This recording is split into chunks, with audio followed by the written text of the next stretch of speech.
Bismillahirrahmanirrahim. Assalamualaikum warahmatullahi wabarakatuh. Alhamdulillah. Salatu wassalamu ala Sayyidina Rasulillah Muhammad ibn Abdullah wa ala alihi wa sahbihi wa mawalah. Rabbi shrah li sadri wa yassir li amri wahlul 'uqdatam min lisani yafqahu qawli. Amma ba'du, ikhwani wa hibbati rahimakumullah. Usikum wa nafsi bitaqwallahi wa ta'atihi faqad fazal muttaqun. Kita melanjutkan pengajian kita dengan tafsir juz amma sampai kepada surat ataupun suratul ikhlas atau surat al-ikhlas. Padahal di dalam surat ini tidak ada kalimat ikhlasnya. Sebelumnya kita bahas surat al-falaq, an-nas, karena terdapat di dalam pembukaan ayat ataupun di pertengahan ataupun di akhir. Bagaimana disebut suratul yasin, karena awal ayatnya bacaan yasin. Tapi di sini disebut sebagai surat al-ikhlas. Padahal kalimat ikhlasnya tidak ada di dalam ayat tersebut. Nah, para alim ulama menjelaskan karena kandungan ayat ini berbicara tentang kemurnian dan kesucian tauhid kepada Allah Subhanahu wa taala. Jadi kalau bicara ikhlas dari kalimat khalasa yang artinya betul-betul bersih. Nah, suratul ikhlas makkiyatun. Ini surat yang diturunkan di kota Makkah. Wa qad tahaddathat an sifatillahi jalla wa ala al-wahidul ahad. Nah, sifat ini berbicara tentang sifatnya Allah Subhanahu wa taala yang wahidul ahad. Zat yang maha esa. Dialah Allah Subhanahu wa taala. Kan disebut sebagai surat al-ikhlas atau surat qul huwallahu ahad. Dia punya kurang lebih para alim ulama menjelaskan dalam tafsir sampai 20 nama. Disebut juga sebagai suratul najah, suratul wilayah. Banyak nama-nama dalam surat al-ikhlas. Kenapa bisa banyak tersebut? Karena luasnya kandungan yang tercakup di dalam surat al-ikhlas. Dan bicara tentang sifatnya Allah Subhanahu wa taala, zat yang maha esa. Di mana keesaan ini la yahtaj ila ahadin min khalqih. Dialah Allah Subhanahu wa taala zat yang maha menciptakan, wala yahtaj ila ahadin min khalqihi, tidak berhajat sedikit pun kepada seluruh makhluk-makhluknya. Ya, kalau kita lihat kendaraan mobil misalnya, disebut mobil itu karena punya rangkaian kan, ada bannya, ada mesinnya, ada pelek bannya, semuanya. Nah, rangkaian ini sampai sempurna baru disebut mobil, kendaraan. Artinya nggak bisa cuman ban saja disebut mobil. Disebutnya ban mobil. Artinya tidak bisa berdiri sendiri. Tapi Allah Subhanahu wa taala zat yang maha esa. Esa di dalam sifatnya. Esa di dalam zatnya. Yang maha wahidul ahad.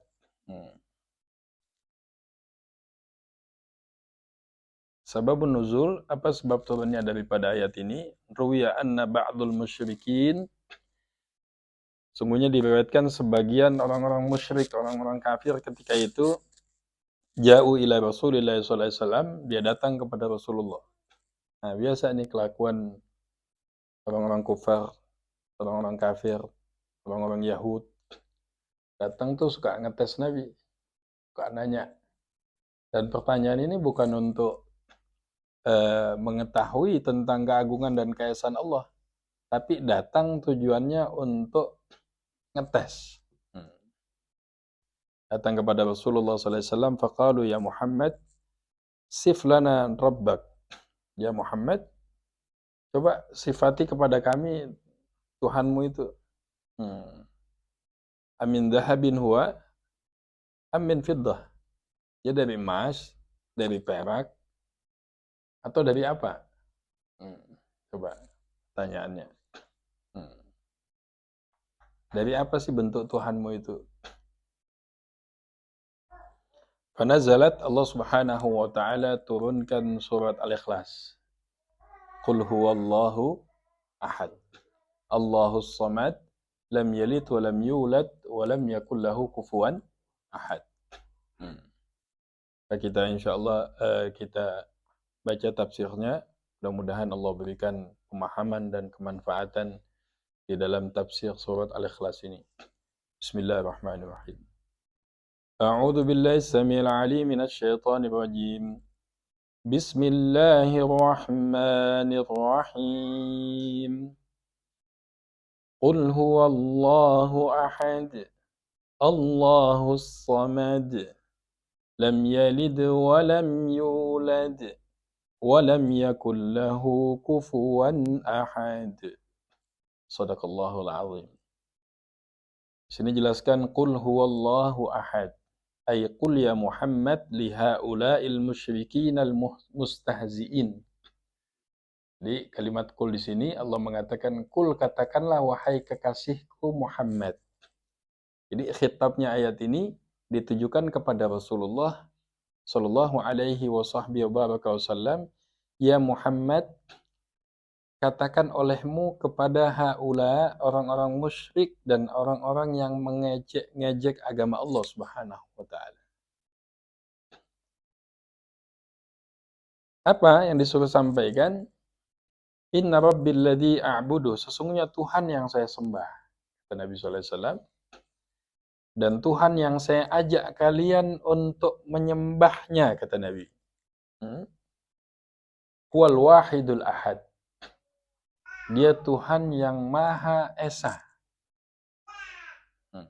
yang tidak ada sekutu, yang tidak ada menyerupainya, yang tidak ada tandingannya, la syabiha lahu, yang tidak ada serupa dengannya, laisa kamitslihi syai', yang tidak ada sedikit pun yang menyerupai dengan Allah Subhanahu wa taala. Kenapa? Al-Badi', Allah zat yang maha menciptakan. Yang menciptakan sebelum semuanya ini ada, Allah yang menciptakan. Dan Allah Subhanahu wa taala sama sekali tidak serupa, tidak sama dengan makhluk ciptaan Allah Subhanahu wa taala. Maka di sini ada riwayat yang mengatakan la tufakkir fi dzatillah. Jangan sekali-kali berpikir tentang zatnya Allah Subhanahu wa taala, fatahlak. Kamu akan celaka. Jangankan mau memikirkan tentang zatnya Allah. Memikirkan tentang makhluk ciptaan Allah yang namanya surga dan neraka saja manusia tidak akan sanggup. Surga itu kata Nabi, ma la ainun ra'at, yang belum pernah dilihat oleh mata. Wala udunun sami'at, belum pernah terdengar oleh telinga. Wala khatar ala qalbi basyarin, bahkan tidak pernah terbesit pun di dalam hati manusia. Artinya apa yang kita bayangkan tentang surga itu hanya bayangan yang mana hakikatnya jauh lebih dahsyat, lebih luar biasa, lebih indah dibandingkan apa yang dibayangkan oleh manusia. Wala khatara ala qalbi basyari. Subhanallah. Untuk membayangkan surga saja kita nggak sanggup. Apalagi coba-coba membayangkan tentang zatnya siapa? Allah Subhanahu wa taala. Maka Nabi bilang, la tufakir, jangan coba-coba, berpikir aja jangan. Fatahlak, kamu akan celaka. Kamu tidak akan sampai. Nabi Allah Musa alaihissalam yang digelari kalimullah tidak sanggup untuk melihat Allah Subhanahu wa taala. Yang bertemu dan melihat langsung Allah Subhanahu wa taala adalah kekhususan yang diberikan kepada Nabi kita Sayyiduna Muhammad sallallahu alaihi wasallam ketika peristiwa Isra dan Mi'raj. Nah, ini yang dipahami dalam akidah Ahlussunnah wal Jamaah, ruhan wa jasada. ruh dengan jasadnya. Nah, kenapa sampai orang kafir itu nentang, sampai mengatakan Nabi itu pendusta? Nah, banyak fitnahnya. Karena ruhan wa jasada. Maka Sayyidina Abu Bakar Siddiq radhiyallahu taala anhu ditanya pagi harinya, "Ya Abdullah bin Abi Quhafah," itu nama daripada Sayyidina Abu Bakar Siddiq, "kamu percaya sahabatmu yang namanya Muhammad sampai melaksanakan Isra dari Mekkah ke Masjidil Aqsa, dari Masjidil Aqsa sampai terus ke langit ketujuh, sampai ke Sidratul Muntaha, sampai ke Mustawa, sampai bertemu dengan Tuhannya, sampai membawa oleh-oleh yang namanya salat." Kurang lebih dalam riwayat tersebut Sayyidina Abu Bakar Siddiq mengatakan apa? Seandainya berita yang datang kepadaku a'zam min hada, lebih besar daripada ini, aku pasti orang yang membenarkannya. Subhanallah. Ini apa? Sudah benar-benar hakul yakin. Sudah betul-betul ainul yakin. Maka dengan inilah salah satu sebab Sayyidina Abu Bakar Siddiq mendapatkan gelar As-Siddiq. Orang yang benar. Dan Nabi SAW adalah Sadiqul Masduq, manusia yang benar, dan yang membenarkannya adalah zat yang maha benar. Dialah Allah Subhanahu wa taala. Kan di sini dikatakan qul huwallahu ahad. Qul, katakanlah wahai Muhammad kepada haula'il musyrikin, kepada orang-orang musyrik. Karena orang musyrik ini meyakini tentang Allah. Kalau ditanya sama orang musyrik dulu, walain sa'altahu man khalaqas samawati wal ardi la yaqulun Allah. Kalau ditanya sama orang musyrik, siapa yang menciptakan langit dan bumi? La yaqulun Allah. Yang dijawab siapa? Allah. Terus bedanya di mana, Ustaz? Bedanya apa? Dia menjadikan Allah Subhanahu wa taala tandingan-tandingan. Ada Lata, ada Uzza. Nah, dia punya tandingan-tandingan. Ada syabih, ada yang menyerupai.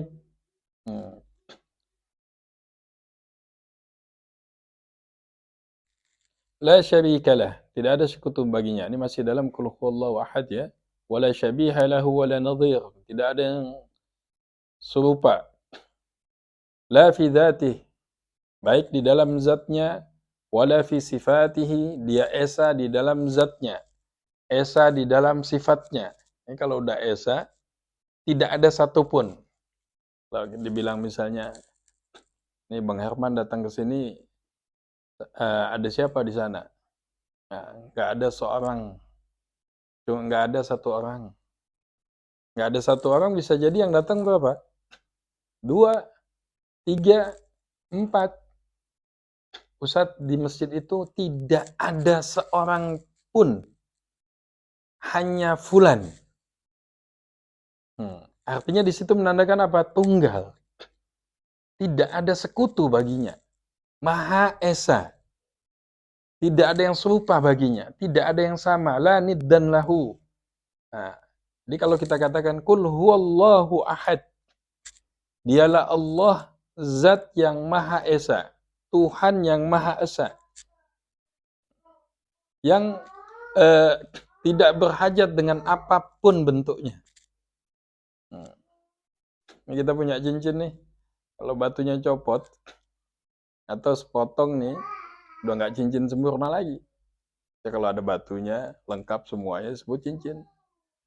Atau kalau punya handphone, cuman sarungnya aja sama casingnya, dalamnya nggak ada. Dia harus berkaitan satu dengan yang lain, saling membutuhkan satu dengan yang lain sampai hidup baru disebut handphone.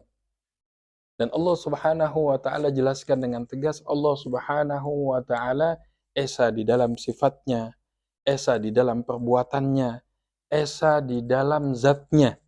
Dialah Allah Subhanahu wa taala. Wala fi af'alihi, begitu juga dengan perbuatannya. Perbuatannya nggak bergantung dengan siapapun. Kalau kita ingin berbuat sesuatu, kita nunggu musyawarah. Kita bergantung. Nah, nunggu pendapat. Saya bisa laksanakan kalau fulan bantu saya, kalau ini bantu saya. Ini ada masukan dari ini. Tapi Allah di dalam berbuat, Di dalam menciptakan, di dalam melakukan, di dalam membuat keputusan, la yahtaj ila ahadin min khalqih, tidak berhajat kepada siapapun makhluknya. Maka ada yang kekuasaannya seperti Allah? Tidak ada. Ada yang betul-betul kerajaannya seperti Allah? Enggak ada. Fahuwa jalla wa ala ilahun wahidul ahad. Laisa kama yaz'umun nasara wa ya'taqidu bitatslitsil ab wal ibn wa ruhul qudus.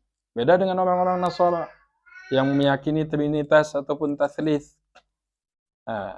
Hingga Allah jelaskan di dalam Al-Quran, Allah buka kekurangannya. Aibnya dibuka sama Allah subhanahu wa ta'ala. Ketika mengatakan waqalatil masih al-Isa ibnullah. Ketika orang-orang Nasara mengatakan Isa anak Tuhan. Waqalatil yahud Uzair ibnullah. Orang-orang Yahudi juga meyakini kalau Uzair itu anak Tuhan. Nah, ini bukan wahdaniyah. Ini bukan tauhid. Ini bukan agama yang mengesahkan Tuhan. Kalau konsekuensinya dia punya anak, berarti Tuhan ini punya apa? Punya istri. La haula wala quwwata illa billah. Nah, nanti istrinya ini punya apa lagi? Punya bapak. Bapaknya ini punya istri lagi. Nah, coba bayangkan. Tuhan punya anak, punya istri, punya kakek, nanti ada kakek Tuhan, ada moyangnya Tuhan. Nah, ini al-ibn wal-ab wa ruhul qudus yang dia bilang. Maka dengan disebut kalau bahasa bitatslits atau yang disebut dengan trinitas. Dan orang-orang Yahudi jelas yang mengingkari daripada ajaran Taurat, yang mengingkari ajaran Nabi Allah Musa yang telah menyelewengkan daripada Taurat, juga meyakinkan Al-Uzair ibnullah. Maka Allah jelaskan di dalam Al-Quranul Karim. Maka di sini Allah menegaskan qul huwallahu ahad. Ya Muhammad, wahai kekasihku Muhammad, sampaikan kepada orang-orang musyrik. Sampaikan lil mustahziin, orang-orang yang mengejek-ejekmu, yang menghinakanmu, yang bertanya tentang Tuhanmu, terbuat dari apa? Apakah dia terbuat dari emas? Karena emas ini sudah harta yang paling mahal ketika itu. Emas dan perak. Terbuat dari apa? Allah menurunkan ayat ini, qul huwallahu ahad. Apa korelasinya dengan qul huwallahu ahad dengan pertanyaan tadi? Ketika dikatakan Allah zat yang maha esa, esa dalam semua hal, maka apa?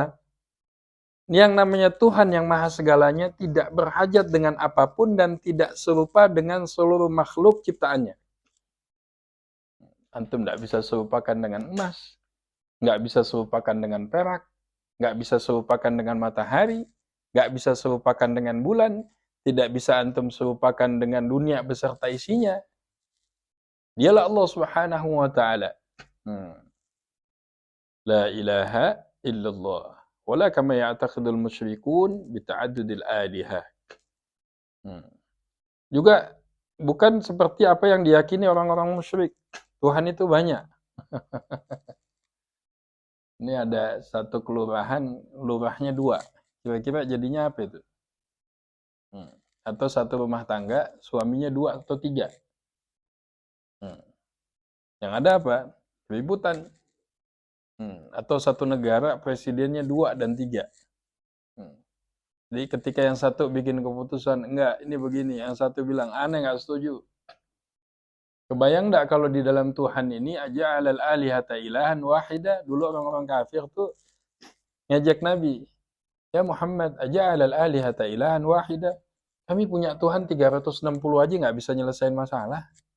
Itu berhala yang disusun di dalam Ka'bah. Terus ente mau punya Tuhan satu apa bisa-bisa nyelesain masalah? Inna hadza la syai'un ujab, kata orang kafir, ajib. Bodohnya orang kafir. Maka Allah turunkan ayat ini untuk penegas. Qul huwallahu ahad. Bagaimana kalau seandainya ada Tuhan selain Allah di dunia, di bumi dan langit ini, apa yang terjadi? La fasadata. akan terjadi kerusakan di sana sini. Yang satu bilang bulan keluar, Tuhan yang satu bilang jangan, ntar dulu, panjangin aja terutama untuk DLA itu. Nah, panjangin malamnya. Oh yang satu lagi enggak, yang ini begini, jadilah. La fasadata. Di sini Allah tegaskan kepada kita bahwasanya turunnya ayat ini dan dibuka dengan ayat Qul huwallahu ahad.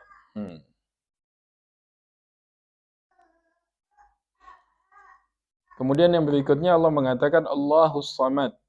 Allah Subhanahu wa taala Tuhan tempat apa? Bergantung. Jadi bergantungnya, munajatnya, perlindungannya, pertolongannya, semua ini wajib hanya kepada Allah Subhanahu wa taala. Ai huwa ja'ilun wa jalla wa ala al-maqsud fi qada'il hawaij 'ala ad-dawam. Allah yang memberikan kebutuhan secara terus-menerus. Ini Allah. Itu disebut Allahus Samad, tempat bergantung. Nah, coba siapa di antara kita yang kuat ngasih makan ikan di lautan setiap hari? Ya, setiap hari. Siapa yang mampu untuk memberikan makan burung yang di udara setiap hari? Sesekali insya Allah mampu sesuai kemampuan. Tapi setiap hari. Yang memberikan udara setiap hari. Nah, yang memberikan kesehatan setiap hari. Yang memberikan rezeki setiap hari. Itu makna Allahus Samad. Allah tempat bergantung. Yang memberikan hajat-hajat manusia alat dawam. Subhanallah. Kita ngasih orang sekali, 2 kali, 3 kali, billahi taufik. Udah gak ikhlas deh, udah ente jangan minta terus deh. Capek. Tapi Allah Subhanahu wa taala As-Samad. Tuhan yang dituju satu-satunya dia ada Allah Subhanahu wa taala. Yang semakin diminta semakin senang. Yang semakin diminta perbendaharaannya tidak akan habis. Khazanahnya tidak akan habis, ialah Allah Subhanahu wa taala. Allahus Samad. Jadi maksudnya al-maqsud fi qada'il hawaij 'ala ad-dawam. Yahtaju ila al-bashar, yahtaju ila al-bashar, yang semua manusia berhajat kepada Allah Subhanahu wa taala. Subhanallah. Sedangkan apa? Wa huwa mustaghni 'anil 'alamin, semua berhajat kepada Allah dan Allah tidak berhajat kepada makhluknya. Ini Tuhan. Kita kadang bantu orang sekali, 2 kali, 3 kali, ada apanya? Ada udang di balik batunya. Ada maunya, ada kepentingannya. Allah bantu siang malam. Allah tunaikan hajat makhluk ciptaannya siang malam. Sedangkan Allah Subhanahu wa taala tidak berhajat 'anil 'alamin. Yang alam ini apa? Yang disebut alamin dalam tafsir, kita lagi ngaji tafsir nih ya, jangan ngelamun sama ngantuk. Yang disebut al-alamin ini apa? Masih wallah. Selain Allah ini alam. Bukan hanya jin, manusia, malaikat. Yang disebut Rabbil Alamin, kata ulama dalam satu tafsirnya, masih wallah. Yang selain Allah semuanya alam. Manusia, jin, ape, demit, semuanya, binatang, tumbuhan, semuanya. Semua berhajat kepada Allah, sedangkan Allah tidak berhajat sedikit pun kepada seluruh makhluknya. Jadi ketika disebut Allahus Samad, Allahu Samad, Allah tempat bergantung. Dibuka dengan Qul huwallahu ahad, Allahus Samad. Yang pertama tentang penekanan tentang tauhid keesaan Allah Subhanahu wa taala. Yang kedua menjelaskan tentang bagaimana dahsyatnya keagungan Allah Subhanahu wa taala di dalam menunaikan hajat seluruh makhluknya. Ini Allah Subhanahu wa taala. Wa huwa mustaghna 'anil 'alamin. Kemudian ayat berikutnya lam yalid wa lam yulad. Lam yalid ay lam yattakhid waladan. Laisa lahu abna wal banat. Allah nih tidak beranak, enggak punya anak perempuan, enggak punya anak laki-laki. Fakama huwa muttasif bil kamalat. Allah Maha sempurna. Nah, ini untuk bantahan tegas kepada orang-orang musyrik yang mengatakan dia beriman kepada Allah. Tapi dia meyakini apa? kalau Tuhan itu punya anak. Lam yalid walam yulad, tidak beranak dan tidak diperanakkan. Subhanallah, subhanallah. Maha suci Allah. Abang kalau baca Al-Ikhlas ini sampai ada sahabat yang jadi imam di Masjid Kuba.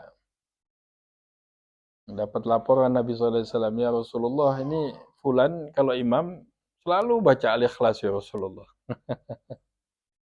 Pas Nabi datang ke Masjid Kuba dipanggil nih sahabat tadi. Kenapa kalau sholat baca Al-Ikhlas terus, kata Rasulullah.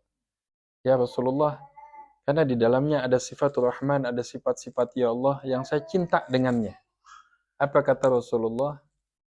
Kata Nabi sallallahu alaihi wasallam, hubbuka iyyaha, kecintaanmu kepada surat Al-Ikhlas tersebut adkhalakal jannah, akan memasukkanmu ke dalam surga.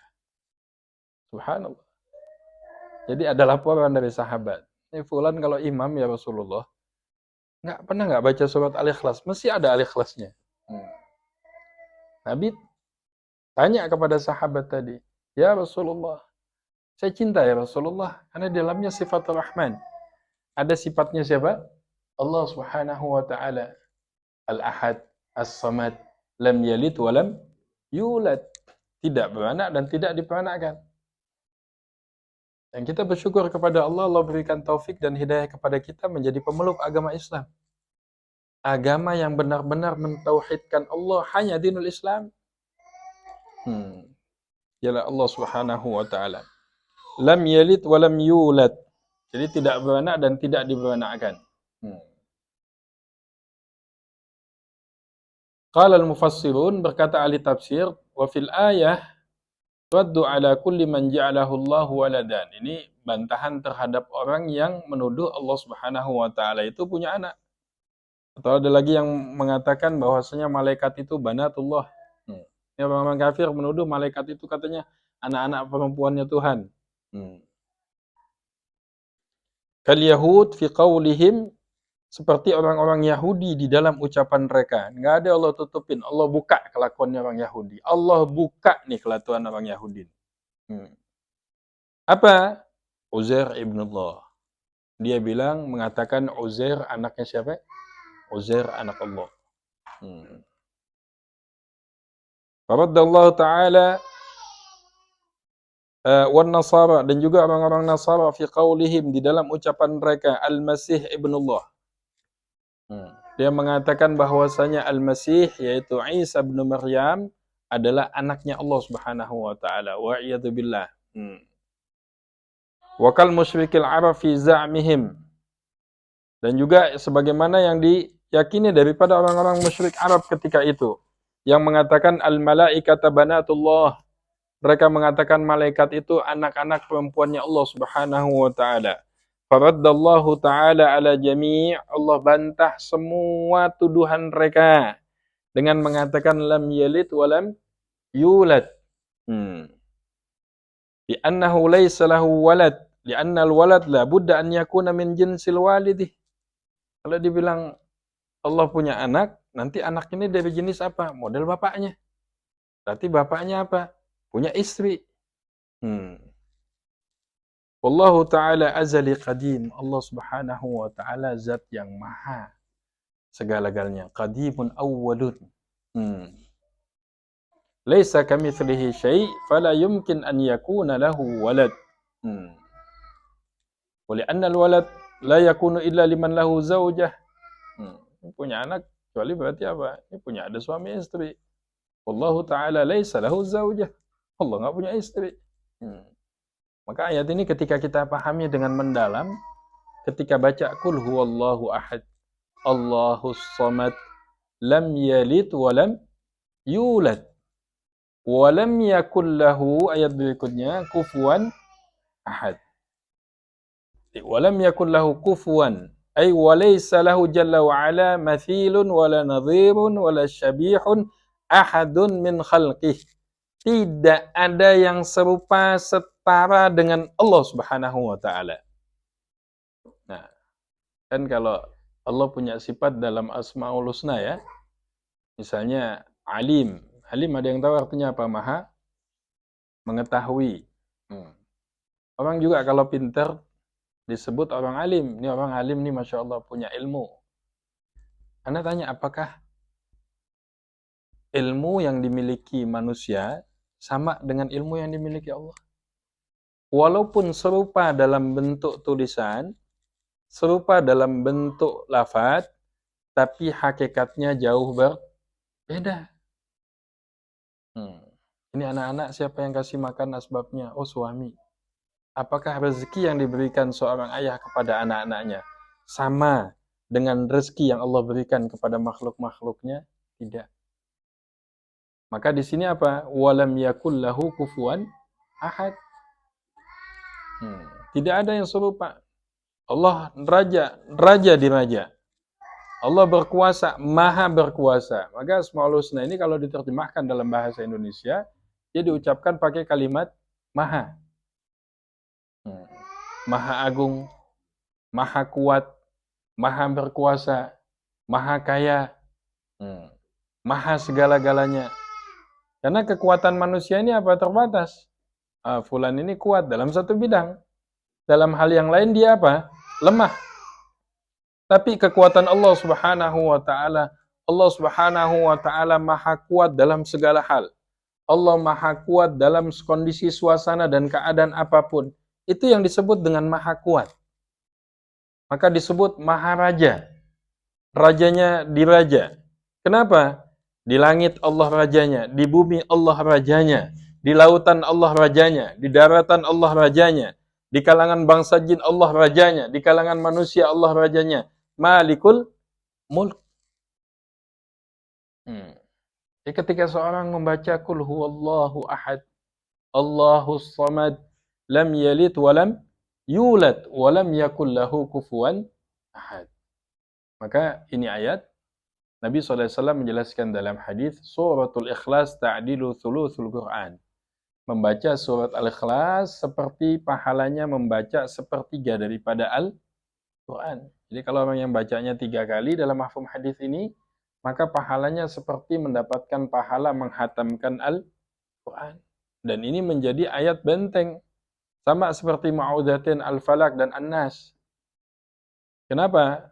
Ayat ini selalu tidak bisa dipisahkan. Al-Ikhlas, Al-Falaq, An-Nas. Karena di dalamnya sangat-sangat kuat ayat-ayat perlindungan yang Allah kuatkan di dalam ayat tersebut. Maka para salafus saleh mengajarkan para alim ulama untuk kita mulazamah baca surat Al-Ikhlas. Ada 11 kali. Ada sampai puluhan kali, ada sampai ribuan kali. Dengan amalan-amalan yang terbukti. Subhanallah mujarabnya di dalam kehidupan dan perjuangan mereka di jalan Allah Subhanahu wa ta'ala. Dan juga salah satu fungsinya adalah untuk menjaga tauhid kita.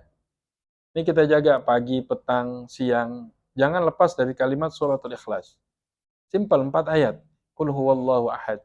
Allahus samad. Lam yalid walam yakul lahu kufuwan ahad. Di sini bukti kita mengesahkan Allah Subhanahu wa taala. Dan ayat ini menjelaskan bantahan Allah kepada kaum musyrikin. Yang menghina Nabi SAW, yang mengejek-ngejek Nabi, yang mengolok-olok Nabi. Allah turunkan jawaban yang sangat luar biasa. Kul katakanlah Muhammad, Allahu ahad. Ketika orang kafir bertanya, Tuhan ente ini dibikinannya dari apa? Karena orang Quraisy ini, bangsa kafir Quraisy dulu ada yang punya Tuhan bikinnya dari tepung, Pak. Tepung gandum. Andi. Jadi tepung dibikin sama dia nih. Pas satu saat dilapar, udah nggak ada makanan lagi. Nah, tuh gandum diapain? Jadi makan deh. Nah, ada yang bikin dari tanah, ada yang berhalanya dibuat dari emas, ada yang dibuat dari perak, ada yang dibuat dari kayu. Maka ditanya, ente punya Tuhan dari apa? Nabi diam, Allah turunkan ayat. Qul huwallahu ahad.